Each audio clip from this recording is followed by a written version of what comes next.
Bueno, ahora vamos a hacer este ejercicio que dice, un semáforo de 60 kilos de masa se encuentra colgado y soportado por dos tensores, T1 y T2, que forman 45 grados con la horizontal. Perfecto. Vamos a graficar la situación, que sería dos tensores que se encuentran colgados, que se encuentran a 45 grados de la horizontal y que sostienen un semáforo.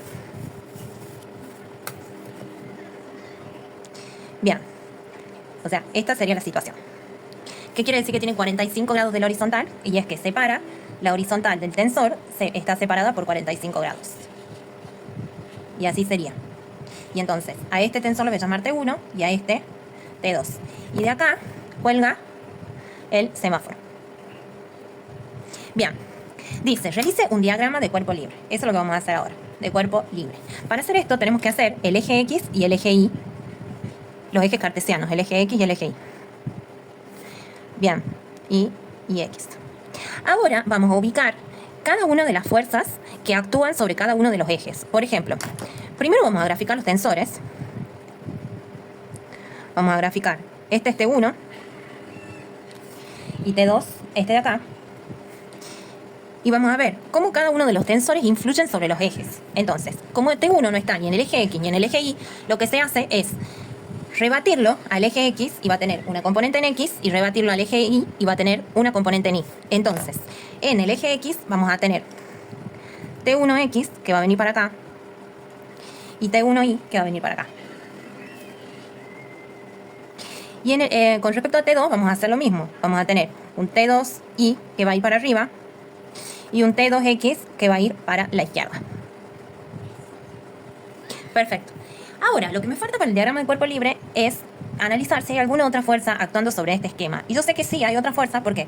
Porque acá hay un semáforo y este semáforo tiene una masa, por lo tanto, hay un peso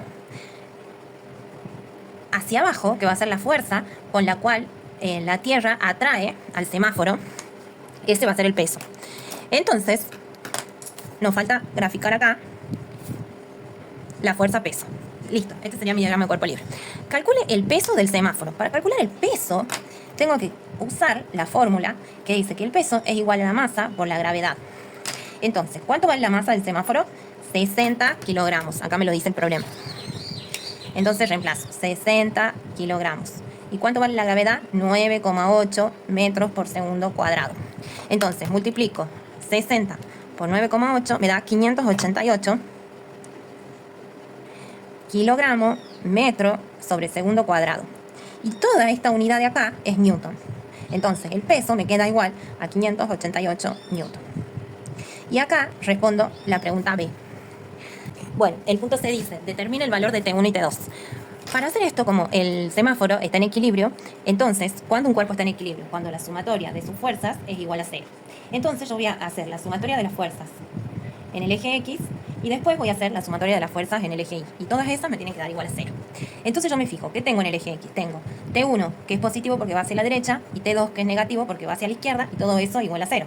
Entonces me queda T1X menos T2X igual a 0. Entonces a T2 lo paso para el otro miembro, si está negativo pasa positivo, y entonces me queda que T1X es igual a T2X. Bien, pero ahora, ¿qué es T1X?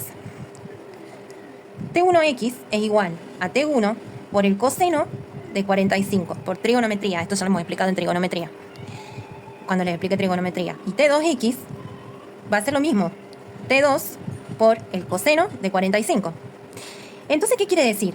Si este es igual a este, y si igualo esto con esto, como me dice acá que los iguale, me va a quedar T1X es T1 por el coseno de 45, igual a T2X, que es T2 por el coseno de 45.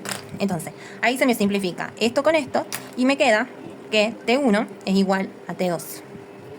Bien, ahora voy a averiguar cuánto vale realmente T1 y de ahí voy a saber cuánto vale T2 porque vale lo mismo. Entonces, para eso voy a hacer la sumatoria de las fuerzas en Y, igual a 0. ¿Qué tengo en Y? Tengo T1 en Y positivo, T2 en Y también positivo y P negativo. T2 en Y menos P, todo eso igual a 0. Ahora, yo sé que en T1 es igual a T2, entonces acá vamos a poner, ¿cuánto vale T1Y? T1i vale T1 por el seno de 45, también por trigonometría. Y T2i vale T2 por el seno de 45. Entonces, acá, yo en vez de poner T1i, voy a poner T1 por el seno de 45. Entonces acá voy a tener T1 por el seno de 45. Ah, bueno, y como T1 es igual a T2, entonces T1i es igual a T2i. Entonces, en vez de poner T1i, voy a poner T1 por el seno de 45 más T1 por el seno de 45, menos el peso del semáforo, que es 588, igual a 0. Entonces, ¿cuántos T1 por el seno de 45 tengo? Tengo 2 T1 por el seno de 45. ¿Por qué tengo 2? Porque tengo este T1 por el seno de 45 más este T1 por el seno de 45. Y a este número que está negativo lo paso para el otro miembro positivo. ¿Por qué? Porque lo que yo quiero averiguar es cuánto vale T1. Y entonces, ahora voy a despejar T1. T1 me va a quedar. De este lado yo ya tenía 588. El 2 que estaba multiplicando pasa dividiendo. Por el seno de 45 que estaba multiplicando pasa dividiendo. Y ahora sí, uso la calculadora y pongo 588 dividido en 2 por el seno de 45 y me da 415 newton. Entonces, como T1 vale 415 newton, como T1 es igual a T2, T2 también va a valer 415 newton. Y ahí termina el problema.